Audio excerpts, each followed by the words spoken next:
Hello guys, मैं मनीष शर्मा आप सभी का सरस्वती एकेडमी के ऑनलाइन प्लेटफॉर्म पर स्वागत करता हूं। तो प्यारे बच्चों, परमुटेशन एंड कॉम्बिनेशन अपना टॉपिक चल रहा था। 3 लेक्चर हो चुके हैं परमुटेशन कॉम्बिनेशन में। तो हमने कॉम्बिनेशन शुरू किया था, कॉम्बिनेशन पहले 3 लेक्चर में कंप्लीट हो चुका है। जिसने पहले 3 लेक्चर अटेंड नहीं किए हैं तो पहले वो 3 वीडियो देखे, उसके बाद ही परमुटेशन पे आए। नहीं तो कुछ भी समझ नहीं आएगा, फिर आप बोलेंगे सर का समझ नहीं आ रहा, सर का समझ में नहीं आ रहा, सर अच्छा नहीं पढ़ाते। ठीक है, तो आपको क्या करना है, कॉम्बिनेशन के 3 लेक्चर अटेंड करने हैं, उसके बाद ही परमुटेशन पे आना है। ठीक है, आज हम बात करेंगे परमुटेशन की। किसकी बात करेंगे? परमुटेशन। हमने पहले लेक्चर में डिफाइन किया था परमुटेशन क्या होता है, कॉम्बिनेशन क्या होता है। यहां एक बार और इसको रिपीट करते हैं कि परमुटेशन होता क्या है। परमुटेशन क्या होता है, देखिए कॉम्बिनेशन में क्या होता है, दी गई कुछ वस्तुओं में से या जितनी भी दी गई वस्तुएं उनमें से कुछ वस्तुएं या सभी वस्तुएं सिलेक्ट करनी होती थी, तो केवल सिलेक्शन कॉम्बिनेशन के अंदर आता था। परमुटेशन के अंदर क्या है, दी गई n वस्तुओं में से कुछ या सभी वस्तुओं का सिलेक्शन करने के बाद उनको अरेंज करना है। सिलेक्शन करने के बाद क्या करना है, अरेंज करना है। तो परमुटेशन में क्या करते हैं हम, दी गई, लिखेंगे इसको, सभी लिखेंगे इसको, दी गई n डिफरेंट मतलब अलग अलग, या फिर बोल सकते हैं डिफरेंट को क्या बोलते हैं, अलग अलग, विभिन्न, भिन्न दी गई n डिफरेंट वस्तुओं में से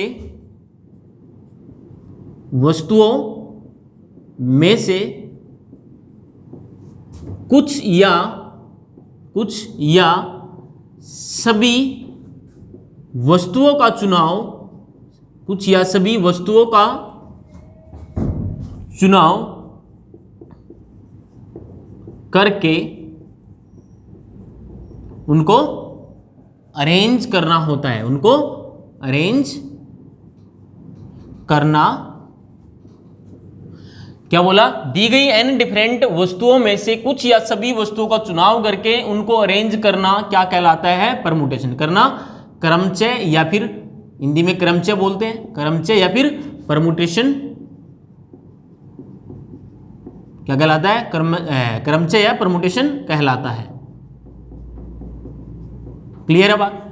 जबकि कॉम्बिनेशन में केवल क्या करना था, दी गई n वस्तुओं में से कुछ या सभी वस्तुओं का सिलेक्शन करना था, लेकिन यहां सिलेक्शन के साथ साथ अरेंजमेंट भी करनी है। क्या करनी है, अरेंजमेंट करनी है। क्लियर है बात सबको। तो यहां पे 2 केस अराइज होंगे, 2 केस कौन कौन से होंगे।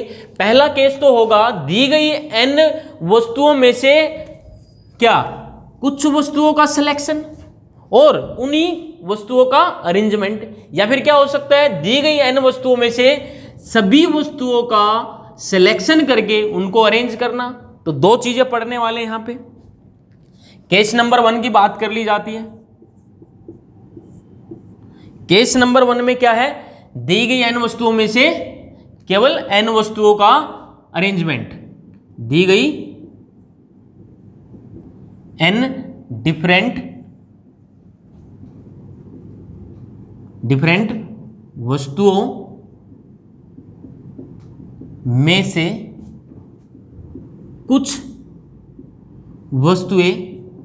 कुछ वस्तुएं हम मान लेते हैं R वस्तुएं। कितनी सिलेक्ट की, R वस्तुएं। कुछ वस्तुएं दी गई है n डिफरेंट वस्तुओं में से कुछ वस्तुओं का परमुटेशन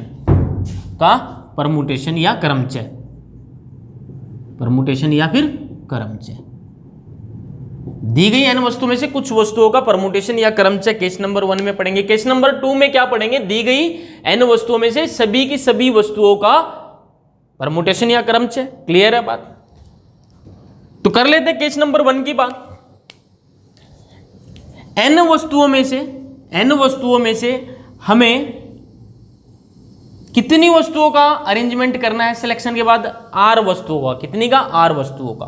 तो क्या लिखेंगे, NPR किस चीज को डिनोट कर रहा है, परमुटेशन को। n वस्तुओं में से R वस्तुओं को सिलेक्ट करके उनका अरेंजमेंट करना किस चीज को डिनोट कर रहा है, NPR, n वस्तुओं में से R वस्तुओं का सिलेक्शन और उनकी अरेंजमेंट को। ठीक है, तो हम इसको ऐसा भी तो लिख सकते हैं कि n वस्तुओं में से पहले तो आपने क्या किया, आर वस्तु का सिलेक्शन कर लिया, फिर क्या किया, बात खत्म नहीं हुई है क्योंकि परमुटेशन या क्रमचय की बात कर रहे हैं। सिलेक्शन के बाद क्या करना है, अरेंजमेंट भी तो करनी है। तो आर वस्तुओं की अरेंजमेंट को आर फैक्टोरियल से लिखते हैं। कितने से लिखते हैं, आर फैक्टोरियल से। तो एनपीआर क्या बन गया, एनसीआर इंटू आर फैक्टोरियल। बोलो बात समझ में आ रही है या नहीं। यहां पे एनसीआर का मतलब क्या है, सिलेक्शन, क्या सिलेक्शन, और आर फैक्टोरियल किस चीज को रिप्रेजेंट कर रहा है, इन आर वस्तुओं का सिलेक्शन जो हुआ था उनकी अरेंजमेंट को। आर एनसीआर रिप्रेजेंट कर रहे हैं एन में से आर वस्तुओं का सिलेक्शन, जबकि आर फैक्टोरियल रिप्रेजेंट कर रहा है अरेंजमेंट को। क्लियर है बात, कोई दिक्कत तो नहीं। इसको फर्दर सोल्व करते हैं आगे, ऐसा लिखा जा सकता है। ठीक है, मैं लिखता हूं यहां पे एनपीआर, एनसीआर को क्या लिखते थे हम, n factorial upon r factorial n minus r का होल फैक्टोरियल। मल्टीप्लाई में कितना है, आर फैक्टोरियल। तो आर फैक्टोरियल से आर फैक्टोरियल कैंसिल आउट हो गया, तो एनपीआर जो बचा, क्या एनपीआर जो बचा वो कितने के इक्वल होगा, n factorial upon n minus r का होल फैक्टोरियल। बोलो बात समझ में आई या नहीं आई, किसी कोई दिक्कत यहां तक। तो स्क्रीनशॉट ले लीजिए इसका, चिपका लो इसको। अब देखिए ये जो है एनपीआर का फॉर्मूला कितना है, n factorial upon n minus r factorial. Formula का यूज बिल्कुल भी नहीं करने वाले। जैसे हमने कॉम्बिनेशन को सोल्व करने के लिए हमने एक ट्रिक बनाई थी, कॉम्बिनेशन को कैसे सोल्व किया जाता है, इसी तरीके से हम परमुटेशन को सोल्व करने की ट्रिक बनाएंगे। तो नोट कर लीजिए जल्दी से इसको, आगे बढ़ते हैं।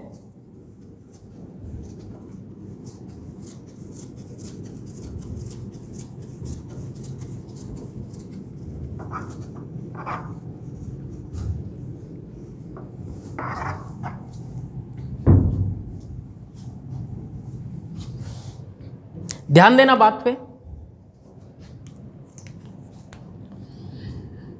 परमुटेशन को सोल्व करने की ट्रिक क्या है, शॉर्ट ट्रिक की बात कर लेते हैं। परमुटेशन की शॉर्ट ट्रिक की बात कर लेते हैं। एनपीआर मतलब क्या हुआ, एन में से आर वस्तुओं को सेलेक्ट करके उनका अरेंजमेंट करना, क्या कहलाएगा, एनपीआर। ठीक है, तो अभी हमने फॉर्मूला पढ़ा था कि n factorial upon n minus r का होल फैक्टोरियल, परमुटेशन का फॉर्मूला यही था। लेकिन इसको कैसे लिख सकते हैं हम, ध्यान देना बात पे। एन को हम लिख सकते हैं n into n minus one, n factorial को एक्सपेंड कर रहे हैं हम, इंटू एन माइनस टू। तो कहां तक एक्सपेंड करना है, लास्ट में कहां तक, वन तक आ सकता है, वन तक एक्सपेंड कर सकते हैं। लेकिन हम करेंगे आर तक, एन माइनस आर तक एक्सपेंड करेंगे। कहां तक, एन माइनस आर तक, और यहां फैक्टोरियल लगा दो, क्योंकि वहां स्टॉप कर दिए, जहां पे स्टॉप कर रहे हैं वहां फैक्टोरियल लगा सकते हैं। नीचे क्या है, फॉर्मूले में क्या पढ़ा था, n factorial upon n minus r का होल फैक्टोरियल। तो नीचे कितना लिखा, एन माइनस आर का होल फैक्टोरियल। बोलो बात समझ में आई। अभी ये कैंसिल आउट हो गया, ये क्या हो गया, कैंसिल आउट हो गया। तो n माइनस आर से पहले वाला फैक्टर कौन सा था, n माइनस आर से पहले वाला फैक्टर कौन सा था, n minus r minus one. बोलो यहां पे कितना है, r है। क्या कर रहे हैं हम, देखो 1 एक कम कर दिया, -1 से -2 हो गया, फिर -3 -4, यहां कितना है, माइनस आर है। तो इससे पहला फैक्टर क्या होगा, r -1 होगा। बोलो बात समझ में आई। तो हम बोल सकते हैं एनपीआर को कहां तक एक्सपेंड करना है, n into n minus one into में कहां तक, n minus r minus one तक सोल्व करना है। बोलो ये क्या होगी, शॉर्ट ट्रिक होगी परमुटेशन को सोल्व करने की। एक क्वेश्चन कर लिया जाता है, इस पे क्वेश्चन कर लेंगे तो क्लियर हो जाएगा क्या है, कैसे ट्रिक अप्लाई करनी है। क्वेश्चन कर लेते हैं, समझ में आ जाएगा। क्वेश्चन क्या है, क्वेश्चन गिवन है np3, कितना, np3 गिवन है। ये गिवन है 120 के इक्वल, कितने के इक्वल, 120 के इक्वल। उसने बोला कि np3 120 के इक्वल है, फाइंड n, क्या फाइंड करना है, n की वैल्यू फाइंड करनी है आपको, कि n की वैल्यू क्या होगी। तो ध्यान देना बात पे। अभी हमने क्या लिखा, n को कहां तक एक्सपेंड करना है, r-1 तक, मतलब r-1, यहां r कितना है 3, तो 3-1 कितना होगा 2, मतलब 2 तक एक्सपेंड करना है। कैसे? np3 को हम लिख सकते हैं n इंटू, यहां लिख देता हूं np3 को लिख सकते n into n-1 into n-2। ये क्या है? ये r-1 तो है, r कितना था 3, और ये कितना है 3-1, मतलब r-1 है। बोलो, यहां तक एक्सपेंड करना था। या फिर बोल दो, ये भी याद रखने की जरूरत नहीं है आपको, ये भी बिल्कुल याद ना रखोगे तब भी काम चल जाएगा। कैसे? np3 यहां नीचे कितना है, नीचे आपने चेक करना है 3 है, तो n को 3 प्लेस तक एक्सपेंड करना है। कितने प्लेस तक एक्सपेंड करना? 3 प्लेस तक।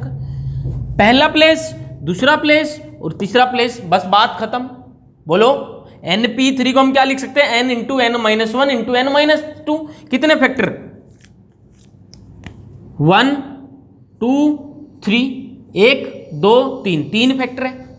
क्यों? नीचे 3 था इसलिए 3 फैक्टर हमने लिखे हैं n के। ये किसके इक्वल गिवन है क्वेश्चन में? 120 के इक्वल गिवन है। बोलो, ये क्या है? n है, ये n से 1 कम है, n-1 का मतलब n से 1 कम। ये n-2 n से कितना कम है? 2 कम है। तो 120 के इस तरीके से फैक्टर कर लीजिए कि 3 फैक्टर आए, तीनों में 1-1 का डिफरेंस हो। तो मैंने लिखा 6 5 4, 6 5 30, 34 120 बन गया। तो ये कितना है? n into n-1 into n-2 के इक्वल है। सबसे बड़ा नंबर कौन सा है यहां पे? सबसे बड़ा नंबर है 6। यहां पे सबसे बड़ा नंबर क्या है? n। तो कंपेयर करिए सबसे बड़े नंबर के सबसे बड़े नंबर से। n बराबर कितना? 6, n बराबर 6। या फिर n-1 को कितना लिख सकते थे? 5, वहां से भी n की वैल्यू 6 आ जाती। या फिर n-2 को कितना लिख सकते थे? 4, यहां से भी n की वैल्यू 6 आ जाती। बोलो, बात समझ में आई? तो परमुटेशन को सोल्व करने की ट्रिक क्या है? जितना यहां आपको दिखे, जितना नंबर, उतने प्लेस तक एक्सपेंड करना। 3 दिख रहा है तो 3 प्लेस तक, 1 2 3। क्लियर है बात? कोई दिक्कत? नोट कर लीजिए इसको, क्वेश्चन को नोट कर लीजिए, स्क्रीनशॉट ले लो इसका। आगे बढ़ते हैं, फिर एक क्वेश्चन और कर लेते हैं इस पे। चले,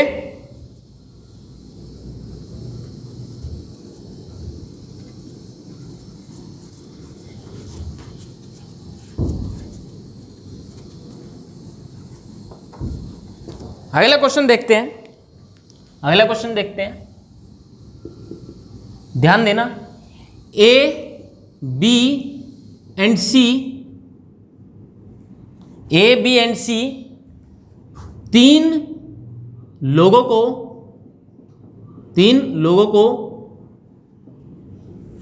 ए बी एंड सी तीन लोगों को 2 कुर्सियों पर या 2 चेयर्स पर, 2 कुर्सियों पर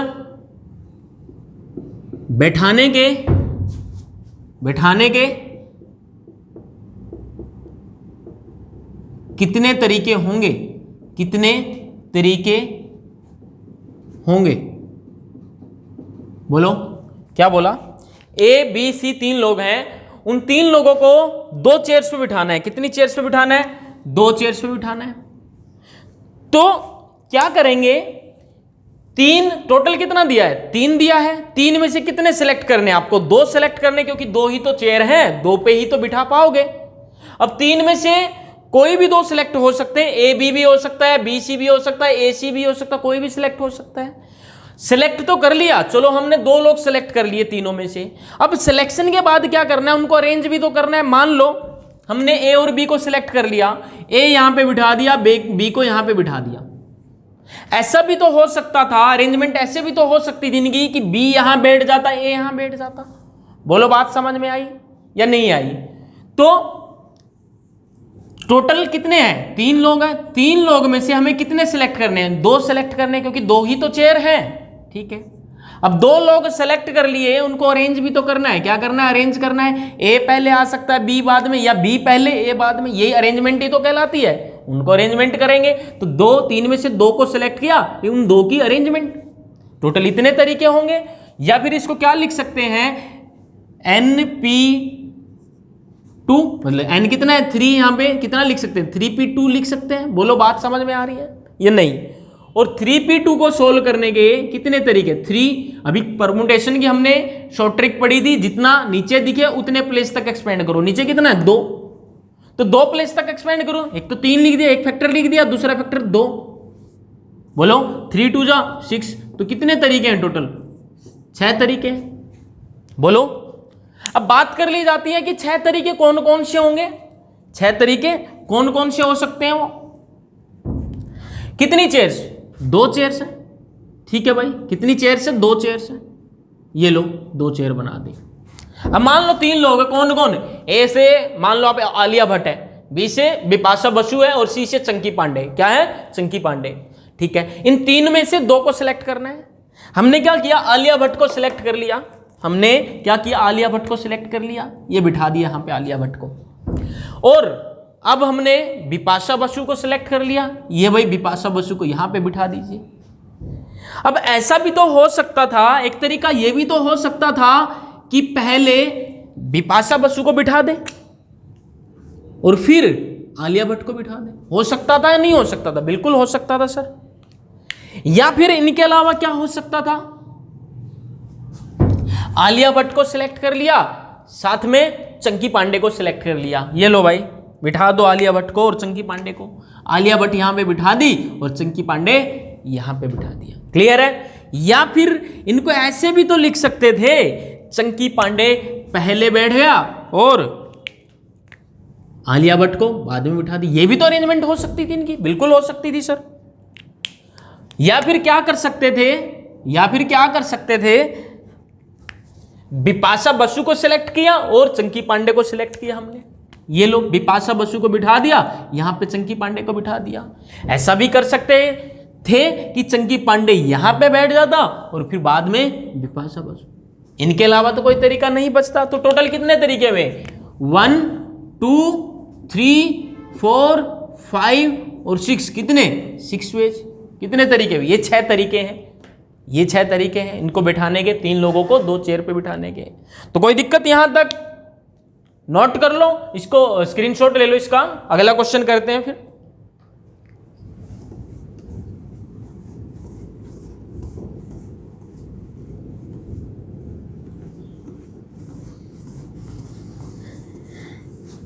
अगला क्वेश्चन देखते हैं क्या है।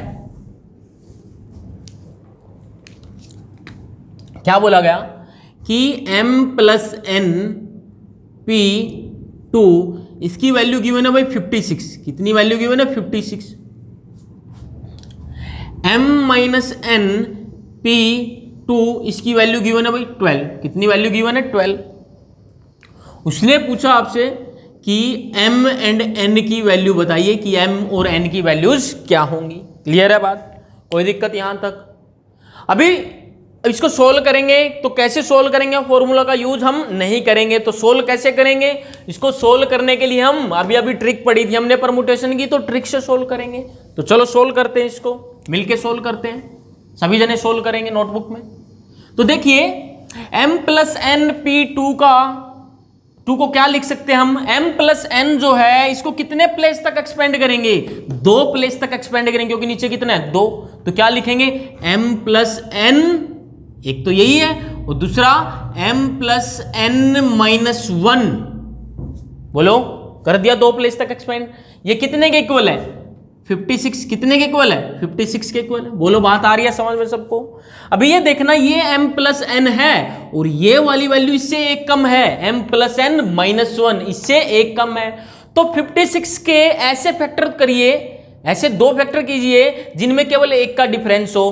तो 56 के 2 फैक्टर ऐसे क्या होंगे, 8 7 जा, क्या होंगे 8 7 जा 56। बोलो एक का डिफरेंस है दोनों में, क्योंकि यहां भी एक का डिफरेंस है दोनों फैक्टर में, तो यहां भी एक का डिफरेंस हमें रखना है। तो सबसे बड़ा फैक्टर इन दोनों में क्या है, m + n। क्या है, m + n, और वहां बड़ी वैल्यू क्या है 8, तो बड़ी वैल्यू को बड़ी वैल्यू के बराबर रखिए। m + n हो गया बेटे अपना 8 के इक्वल। ये आ गई इक्वेशन नंबर 1। कोई दिक्कत यहां तक। दूसरा मैं यहां लिख देता हूं, इसको नीचे लिख देता हूं, m + n कितना आया आपका 8 के इक्वल, यहां से। दूसरा m - n p2, इसका मतलब क्या है, m - n को 2 प्लेस तक एक्सपेंड करना है, करो। m - n अगला फैक्टर जो होगा m माइनस n, एक कम कर देना है -1, और ये कितने के इक्वल, 12 के इक्वल। 12 के ऐसे दो फैक्टर क्या होंगे जिनका डिफरेंस 1 होगा, तो 12 को हम लिख सकते हैं 4 3 जा, लिख सकते हैं, बिल्कुल लिख सकते हैं। तो यहां पे बड़ा नंबर क्या है, बड़ा फैक्टर 4 है, यहां पे बड़ा नंबर क्या है, m माइनस n है, तो m माइनस n कितने के इक्वल है, 4 के इक्वल है, बोलो। या फिर इसको इसके 3 के इक्वल रख देते, तब भी m माइनस n 4 आता। ये दो इक्वेशन आ गई आपके पास, तो सोल्व करते हैं। n से n कैंसिल आउट, ये प्लस का है माइनस का cancel out, m plus m कितना 2m, 8 प्लस 4 12, तो m की वैल्यू कितनी आ गई 6, बोलो बात समझ में आई। m की वैल्यू कितनी आई 6 आ गई, ठीक है।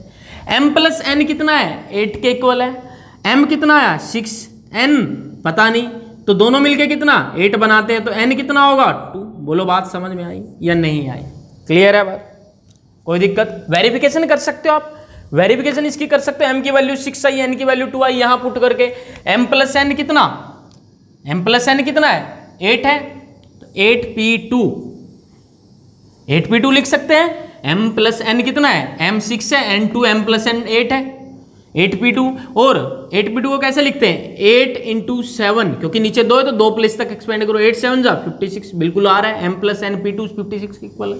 वेरिफिकेशन भी कर सकते हैं, बोलो बात समझ में आई या नहीं आई, चिपका लो इसको। एक क्वेश्चन और कर लिया था, एक लास्ट क्वेश्चन और कर लेते हैं इस वाले टाइप में, केस नंबर 1 में। केस नंबर 1 चल रहा है, और केस नंबर 1 में क्या पढ़ रहे हैं हम, भूल गए होंगे आप लोग,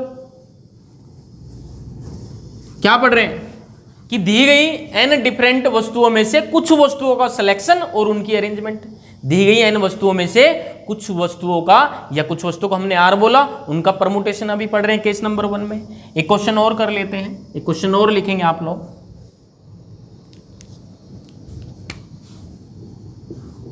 दी गई,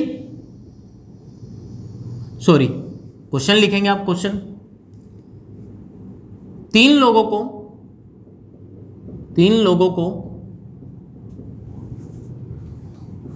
6 एक पंक्ति में लगी, एक पंक्ति या फिर क्या बोल सकते हैं उसको, रो बोल सकते हैं, एक रो या फिर पंक्ति में लगी 6 चेयर्स पर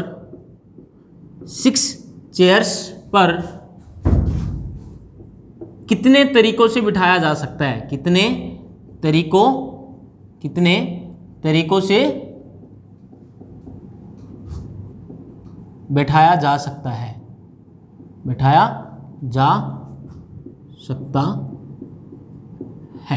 क्लियर है। क्या पूछा गया क्वेश्चन में, तीन लोगों को एक रो या फिर एक पंक्ति में लगी 6 चेयर्स पर कितने तरीकों से बिठाया जा सकता है। कितने लोग थे, कितने आदमी थे, बोलो 3 आदमी। कितनी चेयर्स हैं, 6 चेयर्स हैं, तो 3 लोगों को बिठाना है तो कितनी चेयर सेलेक्ट करनी पड़ेंगी, 3 चेयर सेलेक्ट करनी पड़ेंगी, कितने में से, 6 में से। तो 6 में से 3 चेयर को सेलेक्ट करने का क्या तरीका हुआ, 63। अरे 6 में से 3 चेयर को सिलेक्ट करना तो 63 से रिप्रेजेंट करेंगे उसको। अब 3 चेयर हमने सेलेक्ट कर ली भाई, कर ली। अब इन 3 चेयर्स पे हमने 3 लोगों को बिठाया, मान लो 3 लोग थे, A B C 3 लोग थे, ठीक है। 3 सिलेक्ट कर ली चेयर और इन 3 चेयर्स पे इन 3 लोगों को बिठा दिया। अब क्या ये एक ही तरीका होगा इनको बिठाने का, नहीं, ये अपनी पोजीशन चेंज भी तो कर सकते हैं, इनमें अरेंजमेंट होगी, क्या होगी, अरेंजमेंट होगी। और 3 लोगों की अरेंजमेंट को हम 3 फैक्टोरियल से लिख देंगे। बोलो बात समझ में आई या नहीं आई। 3 लोगों की अरेंजमेंट को 3 फैक्टोरियल से हम लिख देंगे, और इसको क्या लिख सकते हैं, 6p3 लिख सकते हैं।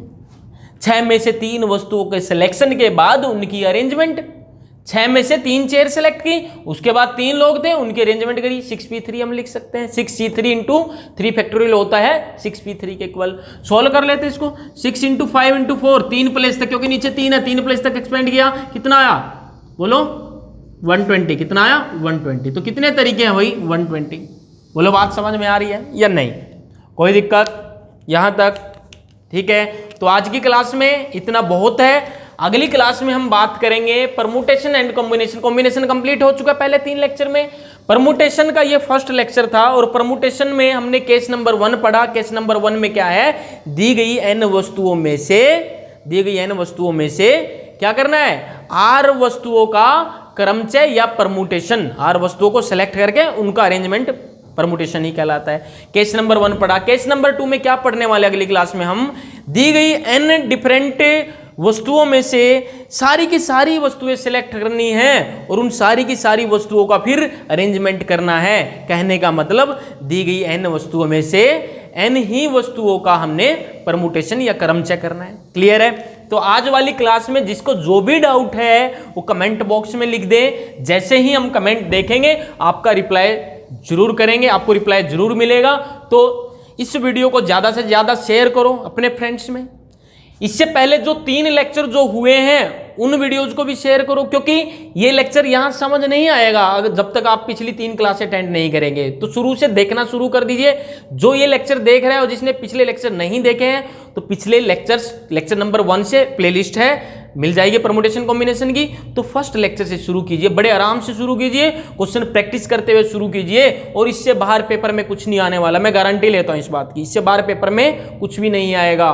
और अभी क्या है, हरियाणा एसएससी की बात करें या फिर एसएससी सीएचएसएल सीजीएल की बात करें, हर पेपर में यह इस टॉपिक से क्वेश्चन आ रहा है। पिछले 2-3 साल से इस टॉपिक से क्वेश्चन आ रहा है। तो आपको क्या करना है, पिछले 3 लेक्चर अटेंड करना, उसके बाद ये लेक्चर देखना है। इसमें 2 लेक्चर और रह गए अपने परमुटेशन के, टोटल 6 लेक्चर में कंप्लीट हो जाएगा। तो आज के लिए इतना बहुत है, इसके बाद मिलते हैं अगली क्लास में।